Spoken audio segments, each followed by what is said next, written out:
एक छोटे से शहर में रहते हैं पंडित जी, जो न तो पंडिताई करते हैं न किसी पंडित के घर पैदा हुए हैं, लेकिन फिर भी पूरा शहर और अब तो इंटरनेट की बदौलत जाने कहां कहां के लोग उन्हें पंडित जी के नाम से ही जानते हैं।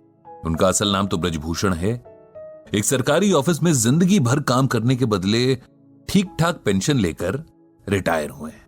घर में सिंपल सी वाइफ है, 2 बेटे हैं जो बड़े शहरों में अच्छे जॉब्स पर हैं। अब सवाल ये उठता है कि दुनिया, यहां तक कि उनकी पत्नी भी उन्हें पंडित जी क्यों कहती है। इसके पीछे एक कहानी है, कहानी जो कि पंडित जी, मेरा मतलब ब्रजभूषण जी के जीवन में घटी सच्ची घटना भी है। बात उस दौर की है जब हमारे देश में कंप्यूटर रेवोल्यूशन शुरू ही हुआ था। तमाम बड़े सरकारी ऑफिसेज में कंप्यूटर लगाए जा रहे थे और एम्प्लॉइज को उन्हें चलाना सिखाने के लिए ट्रेनिंग दी जा रही थी। ब्रजभूषण जी हमेशा से पढ़ने और नई चीजें सीखने के बड़े शौकीन थे। उन्होंने न सिर्फ लिटरेचर बल्कि रिलीजियस किताबें भी बड़े इंटरेस्ट से पढ़ी थी। बल्कि उनकी पत्नी के शब्दों में कहें तो रामायण और गीता तो वो घोट कर पी गए थे। अक्सर घर और ऑफिस की महफिलों में बहुत सुंदर शब्दों में रामचरितमानस की चौपाइयां और गीता के श्लोकों की बड़ी सिंपल और इजी एक्सप्लेनेशन देते थे। अब जब कंप्यूटर सीखने की बारी आई तो उन्होंने इसमें भी बड़े इंटरेस्ट के साथ पार्टिसिपेट किया, जबकि उनके साथ के बाकी लोग जाने क्यों बड़े बेमन से कतराते हुए ट्रेनिंग में हिस्सा ले रहे थे। उन्हें ट्रेनिंग देने वाली टीम कहीं बाहर से आई थी। 4 जवान लड़के जो शायद अभी अभी पढ़ाई पूरी करके निकले थे, इन्हें सिखा रहे थे। इस टीम में एक लड़का था जो बहुत कूल और काम नेचर का था। बड़े पेशेंस से इन लोगों को सिखाता था और कभी भी बेवकूफी भरे सवालों पर गुस्सा नहीं होता था। इस लड़के का नाम संदीप था। ब्रजभूषण जी को संदीप बहुत पसंद था। इधर कुछ दिनों से ब्रजभूषण जी देख रहे थे कि संदीप कुछ शांत सा रहने लगा था। उसके चेहरे पर हमेशा रहने वाली मुस्कान जैसे डिम सी पड़ गई थी। अक्सर कहीं खोया सा रहता और एक अजीब सी सैडनेस उसकी आंखों में बनी रहती। अब ब्रजभूषण जी एक्सपीरियंस्ड आदमी थे, जानते थे कि अगर इस एज में डिप्रेशन ने पकड़ लिया तो जिंदगी खराब कर देगा। इसीलिए उन्होंने संदीप से बात करने की सोची और एक दिन उसे डिनर पर घर बुलाया। संदीप आया और खाना खाने के बाद पंडित जी उसे साथ लेकर वॉक पर निकल गए।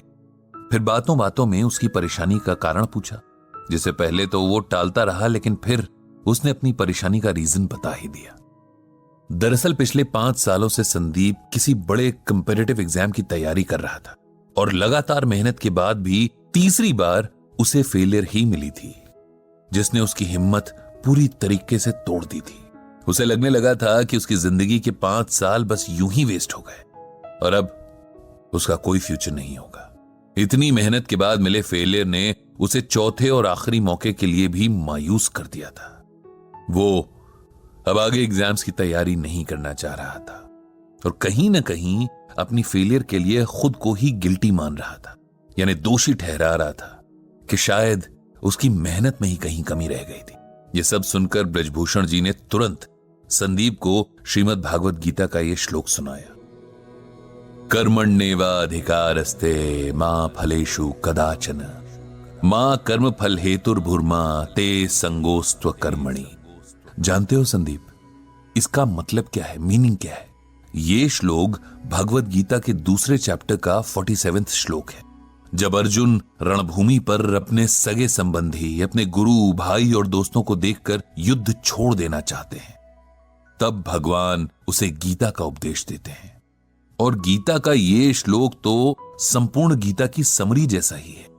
इसका अर्थ अगर समझ लें तो जीवन की सारी परेशानियां दूर हो जाएं। संदीप ने पूछा कि आखिर क्या है इस श्लोक का अर्थ और इसमें ऐसा क्या है जो आप इसे हर परेशानी का सलूशन बता रहे हैं?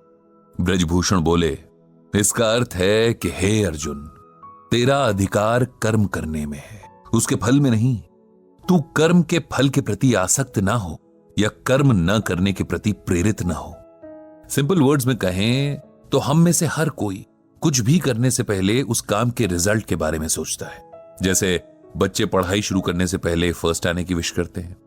बिजनेसमैन दिन की शुरुआत में ही शाम तक मटेरियल पूरी तरीके से यूज हो जाने की विश करता है। इंजीनियर नक्शा बनाने से पहले ही कोई मास्टरपीस बनाने की ख्वाहिश रखता है। हाउसवाइफ सब्जी काटने से पहले ही सोचती है कि आज का खाना खाकर तो उसका परिवार उसकी तारीफ करेगा। हर कोई अपने हर काम से अच्छे फल की उम्मीद करता है, जबकि हमारे हाथ में सिर्फ और सिर्फ अपना काम करना है। उसका रिजल्ट क्या मिलेगा, कैसा मिलेगा, कैसे मिलेगा, इस पर ना तो हमारा कोई कंट्रोल है और ना ही राइट। ये सुनकर संदीप बोला, अगर हम रिजल्ट की इच्छा ही नहीं रखेंगे तो उस काम के लिए मोटिवेशन क्या रह जाएगा? ऐसे तो हम कोई भी काम बस टाइम पास के लिए ही करेंगे, नहीं? ब्रजभूषण जी बोले, नहीं, इसका यह मतलब नहीं कि हम अपने काम में इंटरेस्ट ना लें या अपने एफर्ट्स में कमी करें। इसका मतलब यह है कि हम ये समझ लें कि हमारे कंट्रोल में सिर्फ हमारा काम है। उदाहरण के लिए, एक बच्चे का काम पूरे साल भर अच्छे से पढ़ाई करना है, लेकिन परीक्षा का रिजल्ट और भी कई बातों पर डिपेंड करता है, जैसे कई बार कॉपी चेक करने वाले के मूड पर भी। ऐसे में यदि नंबर उस बच्चे की एक्सपेक्टेशन से कम आ जाते हैं तो उसे ना तो अपनी एबिलिटी पर शक करना है, न ही आगे मेहनत करने में कोताही करनी है। हमें हर हाल में अपना बेस्ट देना है। उसके बाद क्या होता है ये ईश्वर पर छोड़ देना है। किसान जब खेत में बीज बोता है, रात रात जागकर फसल को पानी देता है, तब वो अपना काम कर रहा है। लेकिन अगर सूखा पड़ जाए या उसकी फसल को कोई बीमारी लग जाए, तब किसान को अपने आप को इसकी वजह नहीं समझना चाहिए, क्योंकि ये बात उसके कंट्रोल में नहीं थी। जीवन में बहुत कुछ ऐसा है जिस पर हमारा कोई वश नहीं है, लेकिन खुद पर और अपने कर्म पर हमारा पूरा वश है। इसीलिए उसमें कमी नहीं रहनी चाहिए। जब हम इस बात को समझ लेंगे तो जीवन की छोटी बड़ी बातों में हौसला नहीं हारेंगे, खुद पर विश्वास रखेंगे और हमेशा अपना सर्वश्रेष्ठ देने के लिए तैयार रहेंगे। ब्रजभूषण जी की बातों ने संदीप पर जादू जैसा असर किया। उसने मन ही मन एक बार फिर पूरा जोर लगाकर परीक्षा की तैयारी करने का फैसला कर लिया था।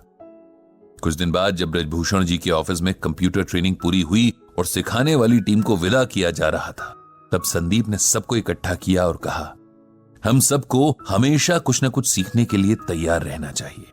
टीचर कहीं भी किसी भी रूप में मिल सकते हैं और हो सकता है कोई ऐसा टीचर मिल जाए जो लाइफ के लिए आपका एटीट्यूड ही बदल दे।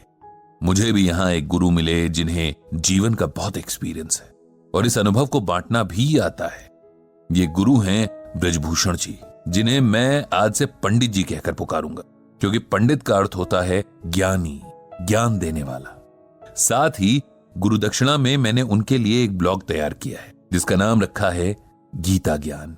इस ब्लॉग से पंडित जी गीता के जरिए लोगों को उनकी परेशानियों में राह दिखा सकते हैं, उन्हें उम्मीद देकर नए ढंग से जीना सिखा सकते हैं। इस तरह उस दिन से ब्रजभूषण जी का नाम पंडित जी पड़ गया और उनका गीता ज्ञान ब्लॉग एक जरिया बन गया जहां लोग अपनी परेशानियां पंडित जी को लिखकर गीता के जरिए उनका सलूशन पा सकते थे।